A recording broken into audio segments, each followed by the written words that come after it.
O que diz o título da mensagem? Oi? A glória do Senhor, a glória de Deus, enche o templo. Por que a glória? Olha para mim, por favor. Por que a glória de Deus, ela encheu o templo? Por quê? Porque Deus se agradou. De tudo que Deus se agrada, Ele derrama a sua glória.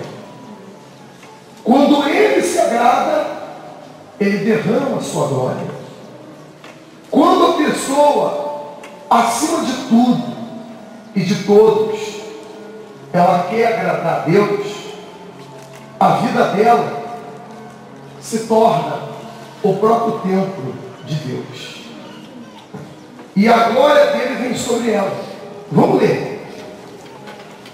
Tendo Salomão acabado de orar, desceu fogo do céu e consumiu o holocausto e os sacrifícios, e a glória do Senhor encheu a casa.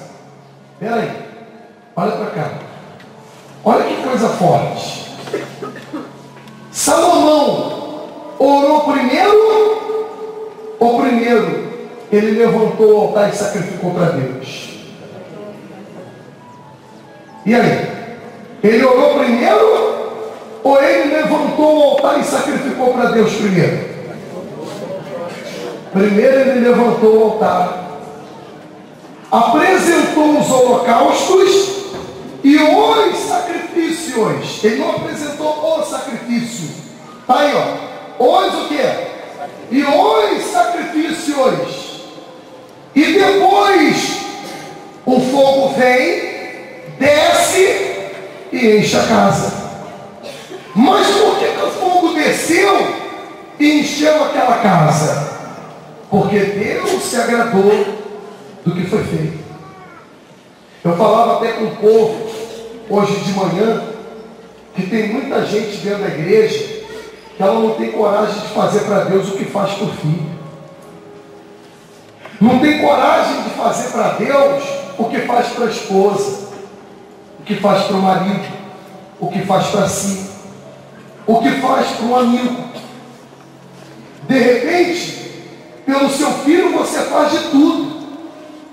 Pela sua esposa você faz de tudo. Pelo seu marido você faz de tudo. E de repente até mais. Faz de tudo e até mais. E já de repente para Deus, você só faz pedido e ora. Pede e ora. Pede e ora. Pede e ora. Pede e ora.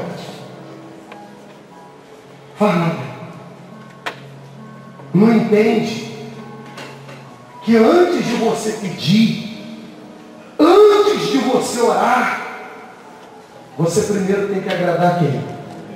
Porque se você agradar a Deus, a glória de Deus vai descer nessa casa e vai encher ela.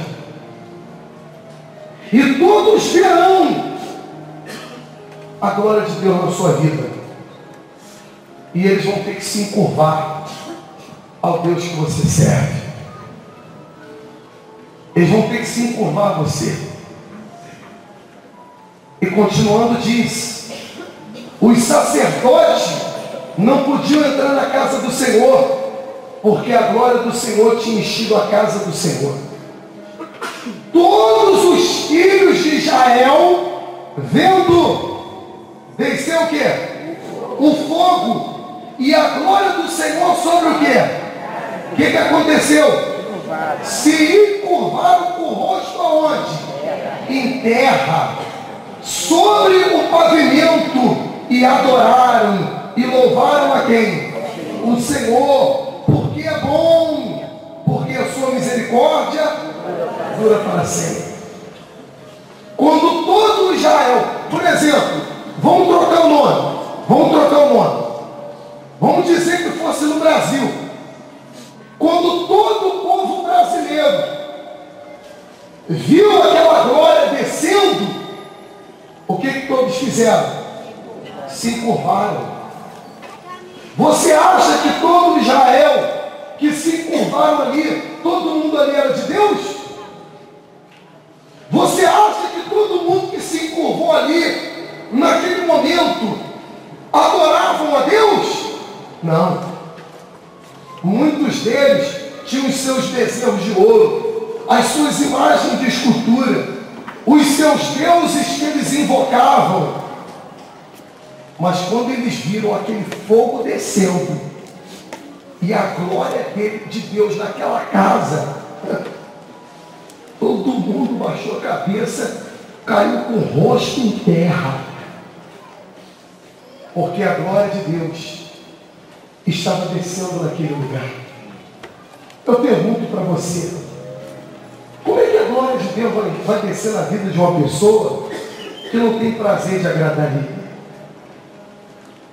Como é que a glória de Deus vai descer na vida de uma pessoa que reverencia mais o marido do que a Deus? Que reverencia o filho mais do que a Deus? Que reverencia a si mesmo mais do que a Deus? Que reverencia os outros mais do que a Deus? Que tem coragem de fazer pelos outros o que não tem coragem de fazer no altar de quem? De fazer no altar de Deus. Depois que ele fez o que fez, ele foi orar. E na sua oração, Deus se agradou do que foi feito e desceu com a glória dele. Desceu com a glória dele. Imagina a glória de Deus descendo na tua vida. Teu marido, que não crê no Deus que você crê, ele vai ter que se encurvar. Ele vai ter que se encurvar. Teu filho vai ter que se encurvar, que não crê nesse Deus. A obra que Deus começou na vida da dona Sandra, começou por ela. E mesmo o marido falando, você é doida. Mas quando viu a glória de Deus descer, meu cara, aí, livre dos vícios, vem junto com a esposa. Quando a glória de Deus desce, não precisa ficar dizendo assim, vamos para a igreja comigo. Vamos para a igreja. Ô meu filho, vamos para a igreja comigo. Ô minha filha, vamos para a igreja comigo. Você quer evangelizar uma pessoa que está perdida? Quando ela vê a glória de Deus descendo na tua vida, ela vai até você. Ela vai até você. O senhor está falando aí, e o senhor vê, né, como é que era feio o exemplo deles. Se alguém pegasse o filho de um cristão, como desses exemplos, e falasse assim, ó, ou você nega Jesus ou eu vou matar teu filho. Eles eram tão decididos, e por isso que Deus se manifestava, que eles preferiam ver o filho morrer e não negar Jesus. Eles deixavam morrer. E hoje, ao contrário, o senhor vê, as pessoas hoje, elas dizem ser cristãs, dizem que creem em Deus. Quantos teus chama ela para ela sacrificar o que ele pede para ela vir sacrificar a vida, ou seja o que for, ela se nega. Ou seja, ela quer muito mais a glória dela. Eu fico imaginando hoje o cristão primitivo chegando aqui hoje, eu olhando e falando assim, poxa, está todo mundo perdido. Porque eles não viviam assim, eles viviam totalmente para Deus. Eles se entregavam por inteiro. 100%. Se hoje eles chegarem aqui e olharem para a nossa fé, ela fala, vocês estão tudo pelo caminho errado. Porque o que o pastor Ulisses quis dizer é que eles iam ao extremo. Era uma coisa que eles iam ao extremo. Até porque eles tinham visão do seguinte, da glória ser revelada. Além da glória derramada no momento, eles tinham da visão da glória ser revelada, que era depois desse corpo. Então eles tinham consciência que acima de tudo, eles tinham que reverenciar quem? Acima de mulher, de marido, de qualquer um. Eles tinham que reverenciar Deus. A exemplo de Abraão, que o senhor estava falando. Quando o próprio Deus pede, olha, eu quero teu filho. Você acha que Deus queria ver Abraão matando o filho? mas o senhor vê que eles sabiam que a glória de Deus era maior. É isso aí. E detalhe, ele não falou nada com Sara. Ele pegou o filho de caminho 3 dias e foi. Foi. Mas pai, cadê o sacrifício? O Senhor proverá. Agora o senhor imagina Abraão chegando hoje e olhando para a gente. Será mesmo que a nossa fé nesse Deus que nós falamos está de acordo com o exemplo que Abraão mostrou? Vamos pensar. Aonde mais estão os nossos olhos? Mais para a gente do que para ver a glória de quem? Porque ontem o pastor falou isso na televisão. Mas ele falou de forma assim, mas bem clara. Ele falou, se hoje nós somos olhados do Evangelho, hoje nós vemos um Evangelho totalmente diferente naquilo que Deus apresenta. É isso mesmo. Ele falou bem claro, está nítido. Se hoje você for pegar um exemplo daquelas pessoas, vou te jogar na cova. Pode jogar, não tem problema. Porque quem está comigo na cova vai me livrar. Você vê a fornalha 7 vezes mais. Fique sabendo que nós não adoraremos aos teus deuses, não vamos nos encurvar a eles. E se os Deus a quem nós servimos quiser nos livrar, vamos livrar. Se não quiser também, nós vamos negar e acabou. Quer dizer, eles foram lançados com o seguinte pensamento: se a gente morrer, morreu. O importante é que a gente não negou e a gente não negou a Deus.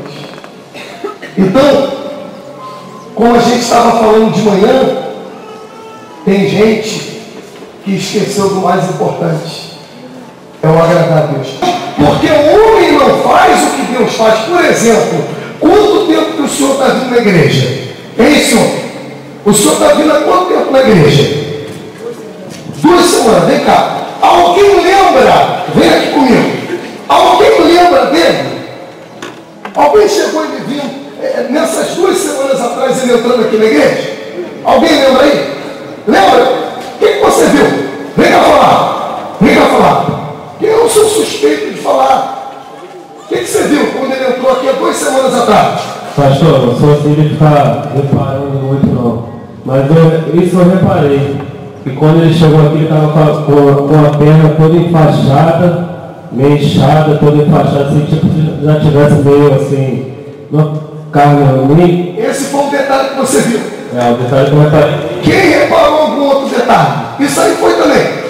Reparou o quê? O que foi? Estava de muleta. Olha aí. Qual é o homem que faz isso? Ele chegou 2 semanas atrás aqui, de muleta, com a perna toda enfaixada, inchada. Está aí um homem andando sem muleta. É o nosso Deus que faz isso. Um forte para ele. Deus abençoe o Senhor. Amém? Amém? Como que eu não vou agradar esse Deus, rapaz? Como? Como que eu não vou reverenciar esse Deus acima de tudo? É como o Senhor falou. Se a gente for trazer um extremo do que era antigamente, a gente vai se sentir envergonhado. Por isso que a Bíblia diz lá, até pegando o gancho do que o Senhor falou, por isso que a Bíblia diz: homens que a terra não foram dignas deles, porque eles reverenciaram a Deus como ninguém. Eles confiaram em Deus como ninguém, dentro de cova, dentro de fornalha, indo a açoite, com cabeças decepadas, pendurados de cabeça para baixo, apedrejados falando de Jesus. Não temiam a morte, porque sabia da glória que seria revelada. A glória de Deus veio e encheu. Mas uma coisa muito boa, que a gente estava até falando de manhã, é isso aqui. E louvaram o Senhor, porque é bom, porque a sua misericórdia dura para sempre. O que eu entendo? Quando as pessoas que adoravam imagem, se curvavam a outros deuses, se curvou diante de Deus, Deus não fez como elas fizeram. Deus não virou. Pelo contrário, Deus as aceitaram. Deus aceitou elas por causa da sua misericórdia. A misericórdia de Deus, ela dura para sempre. Só que é aquilo, se a gente não se encurvar a esse Deus, a gente se encurva a esse mundo nojento. E se a gente não se encurva a Deus, então a glória dele não enche a nossa vida. Você vê que antes de Salomão se encurvar e orar, ele primeiro levantou o altar e fez o que fez. Depois ele se encurvou e orou. E o fogo desceu. E é o que vai acontecer em Rio das Ostras, em todas as igrejas universais do mundo inteiro, porque nós somos privilegiados. É o que vai acontecer na igreja universal do mundo inteiro.